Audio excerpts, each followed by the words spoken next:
চলে এলাম খালেদাস কিচেন থেকে। এখানে আমি 1 কেজি দুধ আর 1 মুঠ চাল দিয়ে আমি চালটা ভিজিয়ে রেখেছিলাম আধা ঘন্টা। তো আমি ফুটিয়ে নিয়েছি, 2টা এলাচ ফাটিয়ে দিয়েছি, 1 চিমটি লবণ। আর এটা আমি দেখালাম না, চালটা ফুটিয়ে আলাদা করে নামিয়ে রাখলাম। আর এখানে আমার স্বাদ মতো চিনিটা আমি ক্যারামেল করে নিচ্ছি। এখানে দাঁড়িয়ে থেকে করতে হবে, না হলে ক্যারামেলটা পুড়ে যাবে। এই যে আমি ফিরনিটা ঠান্ডা করে নিয়েছি। তারপর আমি এই ক্যারামেলের পাত্রে এই ফিরনিটা আমি এখন ঢেলে দিব। তো এই দেখো, ঢালার পর কালারটা কত সুন্দর এসেছে। আর এখন আমি বেশ খানিকটা কিশমিশ, কাজু বাদাম দিয়ে দিয়েছি, পেস্তা বাদাম, কাঠবাদাম থাকলে তোমরা দিবে।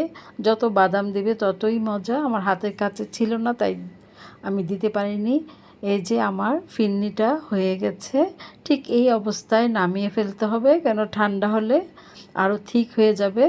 আমি এখানে নামানোর আগে 1 টেবিল চামচ ঘি দিয়ে দিলাম সুগন্ধির জন্য। আর একটা ক্রিমি ক্রিমি ভাব আসে, খুবই মজার ছিল এই ফিরনিটা। আর এই ফিরনিটা যখন তোমরা কোনো ছোট ছোট মাটির পাত্রে সাথে সাথে সার্ভ করবে, তখন আরও ভালো লাগবে দেখতে। দেখার সৌন্দর্য খাওয়ার আগ্রহটা আরও বেশি বাড়িয়ে দেয়।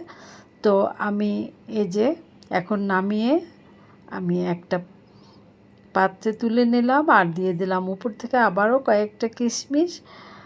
তো এই ক্ষীরটা খেতে অনেক ভালো লাগে, অনেক বেশি কষ্ট করতে হয় না, খুব ঝটপটে সুন্দরভাবে হয়ে যায়। তো কেমন লেগেছে অবশ্যই জানাবে। আল্লাহ হাফেজ।